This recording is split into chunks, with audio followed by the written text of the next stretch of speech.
Good afternoon, everyone. Welcome to the live broadcast today.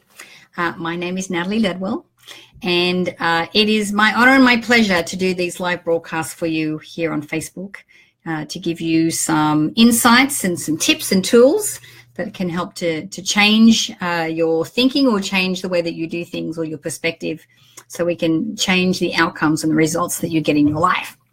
So I am going to be talking today about how to stop overthinking. I know that sometimes when we're working towards a goal, or we're learning new skills or new habits, and, we're so concerned about if we're getting it right, or are we doing the right thing? Am I making the right decisions? And there's so many things that are piling up on us. We tend to start overthinking, and we get into this little spiral. So I'm going to be giving you some tips today on how to stop doing that. So not only will I be doing that, but I also have an invitation for you. And that is a free ticket to an online training that Mary Morrissey, the legendary Mary Morrissey, and I are doing together, which is actually going to help you with this overthinking. It spans a lot more on what I'm talking about today, and it also helps to get you into a place of peace and centeredness, and really to understand how our minds work. So it's kind of going to help with this issue. So I know my team are going to put a link here so that you can click on that when you get a moment, after we finish watching the broadcast, and then you can just register for a time to one of the trainings that Mary and I will be doing. So don't forget, guys, that if you are here, please say hi. Let me know where you're from so I can give you a little shout out before we get into the information. I can see a few people here already. Woohoo! Okay, good on a Friday afternoon or Saturday morning, depending where you are in the world. So we've got Jackie Shine. Oh, thank you. I think you're awesome as well. Thank you, Jackie. Kathy Cook. Hello, Kathy. Regular watcher. I love to see you here every time. Jim Schneider. Hello again to you, my friend. How are you? And Ira Crawford. Hi. Good to see you here. So, and Samantha Bennett in Iowa. Hi. Actually, I have a friend, Samantha Bennett, that's here in California. So there you go. I know a couple of Samantha Bennetts now. Good to see you here. I wonder how, must be cold over in Iowa, I think. I think that's like on the side where it's getting a little bit cold. Honestly, I'm actually, and I'm not complaining because the sun is shining, as you can probably see. The sun is right there behind the blind, and it's still coming quite fast. But it's definitely a little cooler. I've been in Australia in summer, where we had a day that was 107 degrees, which was like 40-something degrees in Australia in Celsius. So I'm getting used to the coolness again. But I no complain because the sun is shining. It's in the 50s. Okay, that sounds cold. I'm still getting used to the Fahrenheit, Celsius, changeover. So getting used to that. So how do we stop overthinking? So, the team has sent me some notes here, and the first thing is, what are the symptoms or the signs that you are overthinking? Now, honestly, I think that if you are an overthinker and you find yourself doing that a lot, I think you're pretty aware that you are actually overthinking. I don't think I need to tell you that that's, what you need to look out for, because I'm sure that you're acutely aware of it. But for those of you who are who maybe not like a massive overthinker, but you just find that you have moments of it, how it can manifest sometimes is, things like, you can't sleep. I know that when I wake up at like 4 o'clock in the morning sometimes, and it's taken me a week and a half to get my body clock back into this time zone. When I wake up in the middle of the night, my brain instantly clicks in and I can't stop, and I don't know if it's not just the thoughts. It's like I have a song. It's always a different song, but I always have a song playing in my head, and it's like, no, not the music. I need to stop that. So if you're not sleeping, if you find that you're self-medicating, if you're taking something to get to sleep, if you're taking melatonin, if you're having a few drinks at night because that's going to get you off to sleep, guilty of all of those, then that is also, one of those symptoms that you may be overthinking on a regular basis. Obviously, you're always tired because you're not sleeping. That just goes without saying. You want to control everything. A lot of people who are overthinking really get quite anxious, and so they want to make sure that they've got control over everything, which just kind of piles on the stress. So that's another sign of that. You obsess about failure. Okay. You fear the future. You don't trust your own judgment. So you're second guessing yourself all the time. And you get tension headaches. So these are some of the ways that overthinking and anxiety can manifest in your body. So these what I'm going to teach you today, or the tips I'm going to give you, hopefully will make a massive difference to that. So I'm going to be sharing 4 very important points with you today. Okay. So let's see. Number 1, how to overcome or how to stop overthinking. The first one, this is a really important one, and I think this will help solve a lot of issues, and that is to remember that overthinking does not lead to insight. Now, when if any of you have done my Ultimate Success Master program, and you know the teaching that I do there, we talk about figuring out, we have our actions that we're taking towards our goal and towards our future, and then we have a different category which we call inspired action. So inspired action is actually those ideas that you get. They could come in from your subconscious mind. They could come in from the unified field or the universe, or they just really could come in from your intuition or from your gut. It doesn't matter where they come from, but these are these thoughts and ideas that come through to you that excite you, that you go, oh, that's exactly where I need to go next, or that I feel strongly that should be my next step. Now, the only way that you can experience these moments of inspiration and insight is by, first of all, not blocking yourself off energetically from the universe. So lower vibrational emotions and things like anxiety and activities like overthinking, what that's doing is putting an energy of desperation, an energy of helplessness or frustration or impatience. These are all lower vibrational emotions, so when we're in those lower vibrations, we're not at the same frequency as the universe or as the unified field. We need to get our frequency up. So the only way we can do that is by being, clear, by being quiet in our mind long enough to allow the insight to come through, and to really spend some quiet time to be able to do that. And it could be something simple like walking in nature.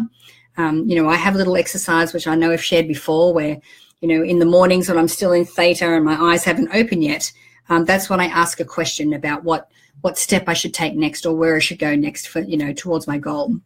And so, but I remain quiet long enough to wait for the insight to come through. Now, it might not come through while I'm in bed. It could come through in the shower later. But if I'm consistently trying to force and consciously, force a solution, then I'm cutting off, the gifts and the support from the universe, because I am energetically cutting myself off from that. So if you're overthinking, it doesn't lead to insight. Often it just leads to more overthinking. Okay, so that's number 1. Number two is, where are we? Okay, this is actually number 2. It says, so what are the main reasons that we overthink? And part of the reason that we do that is because we have the time or the space to do so. Now, I want to share a little story, and I'm listening to a book at the moment. I listen to my audiobooks as I'm exercising, and I'm listening to Brené Brown's new book, which is called Braving the Wilderness. It's all about our sense of belonging. It's fantastic. I highly recommend it. And she tells a story in the beginning, in the first chapter, about how she tried out for this cheerleading squad when she was a child. So she did the tryouts on the one day, and then the next day, her and her family were all in the car together. They were driving to San Antonio. So they stopped at the school so she could run in, checked if she got, accepted into the cheer squad, come back out, and then they were all driving to San Diego together. And I'll let you read the book, and I won't tell you too much of the details, but she didn't get accepted into the cheer squad. And she said, but her parents didn't say anything, and her family didn't say anything. So she was sitting there in silence. And she said, silence was probably the worst thing that could have happened for her at that moment, because then her mind started to fill in the story. So what happens is that when we're in this place of self-doubt or fear or worry or anxiety, what happens is we start to create our own story of what's going on, whether that's the truth or not. Okay, so if we've created this space and time for us to all we're doing is overthinking, then what we're doing is making up a story. And once we make that story up, we then own it like it's a part of who we are. So then everything that we do in relation to that moving forward is tainted by the story that we've created in our mind, whether it's true or not. Okay, so if you're an overthinker, some of the things that you want to do is really get yourself busy. Rather than having that time and space to just be sitting there and doing your own head in, start doing some activities that are really going to help train your brain to be more positive. So this is number 3. What we want to do is things like exercise, which I mentioned before. I love exercise because we've got endorphins going through our body. We're feeling excited and amazing. And what I do, which I just said before, is I listen to an audiobook, a teleseminar, a webinar, some kind of educational material as I'm exercising, because what it does is it starts, even though I get plenty of brilliant ideas when I'm on the bike or if I'm on the stepping machine, not necessarily in relation to what I'm listening to, but definitely because I'm listening to something positive, it's got my brain in this more positive space so that I can listen to it. So I have more insight coming in. So really think about, exercising and listening to something educational when you do that. You could also engage your brain into learning something new. Nothing keeps you young and keeps you sharp than really challenging yourself to do something different. Like learning new language or learning how to play an instrument or, I know online now you can get apps and get online and play things like Scrabble or Sudoku or things with other people. So, there's other skills that you can do. Chess, it's a fantastic game of strategy. So challenge yourself to learn something new. So that you've got your brain, working. And that doesn't just help with overthinking. That actually helps with all kinds of brain function, creating new brain and neural pathways, neural networks, and keeping you young. Okay. Another thing you can do is meditation. So if you are an overthinker, I do not recommend the type of a meditation where you sit down and you try and quiet your mind. That is not the meditation for you.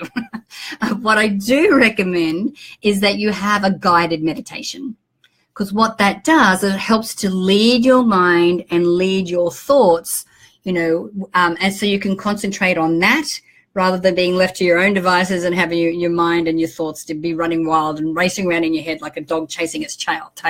So get a really awesome guided meditation, which is really helpful. All right, I'm going to say a few hellos before I continue. So I've got Shelley Drowan. Hi, how are you? I've got Maureen O'Brien from Chicago. Hi, Maureen. Shelby. Oh my God, these are going. Julie Troy Gray is from Maryland. Hi. I've got Loretta from Barrie, Ontario. Hi, Loretta. Tammy Gallagher. Good to see you, darling. Lynn Foyard, I think it is from, somewhere. I don't know where that is. Very French sounding. Michelle Lukowski is from Concord. Hi, Michelle. And I've got Michelle Hazelwood McPherson.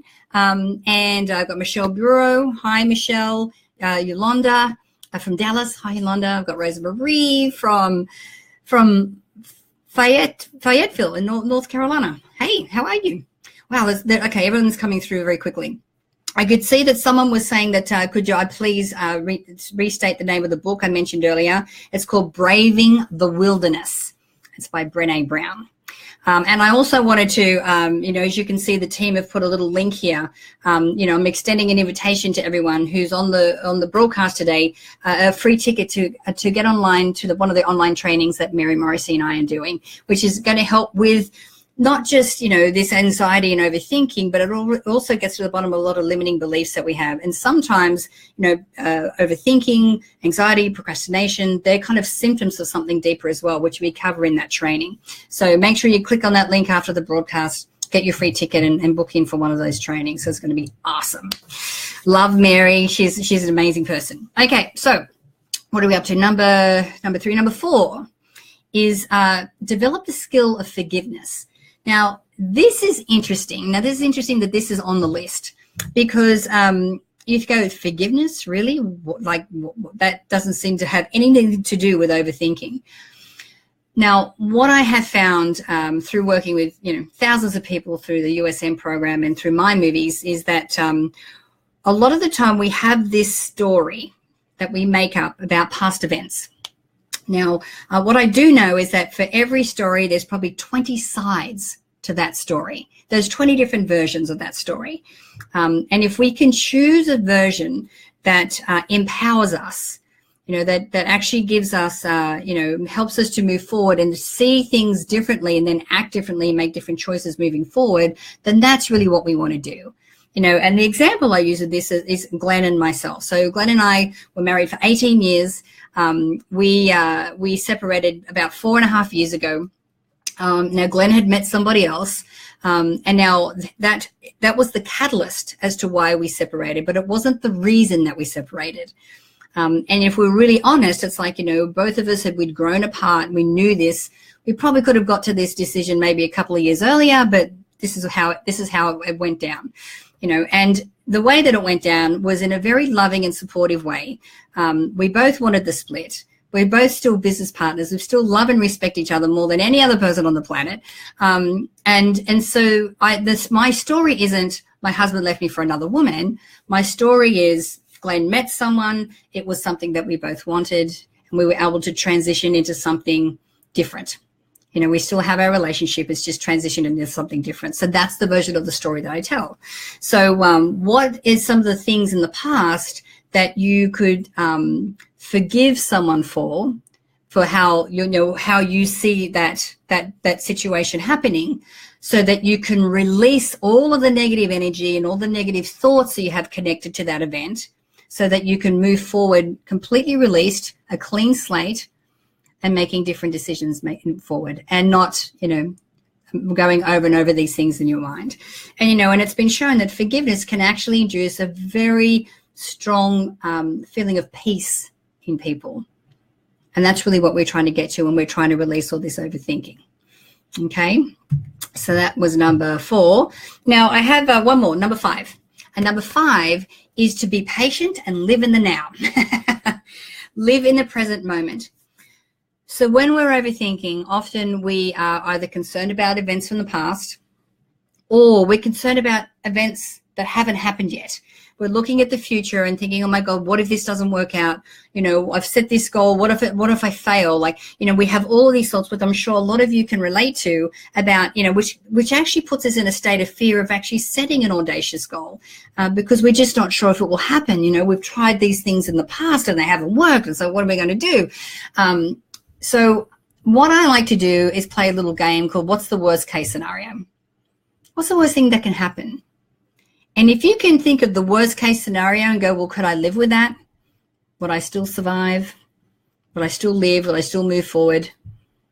And you can make peace with it, then that's going to make all the difference in the world. I was telling someone the other day this about, because I travel a lot, I fly a lot around the US and around the world. And if I'm stuck in traffic as I'm getting towards the airport, I fly out of LAX, which is one of the busiest airports ever. If I feel like I'm running late, I don't get stressed. I don't get bothered, because I'm like, well, what's the worst case scenario? I miss my flight. I get a new flight. I just get another flight. So it's like, I can live with that. It's okay. I've already figured out that what are the logistics if that happens, so then I can sit back and relax. But we want to do that with life as well, and just be in the moment.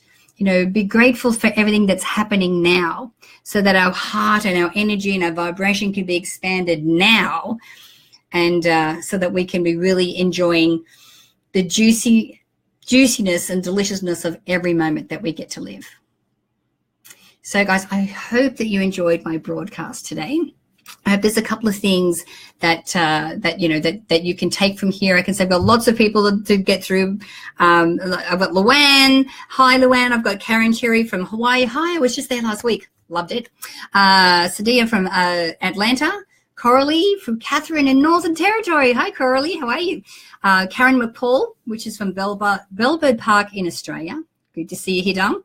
I've got Ursula from Maryland. I've got Jeanette from, Jeanette no worries about repeating the book. Oh, Toowoomba, Chris Padgett from Toowoomba in Australia as well. Good to see you guys. So again, thanks for joining us. Don't forget that if you would love to join Mary Morrissey and I for a free online training, make sure that you grab your ticket, click on the little link that my team have set here. And let's, really bust this open so that we can release this, help you become a clean slate, without any of the baggage that you've been dragging around, so that you can really, move forward in a very expanded and empowered way for 2018.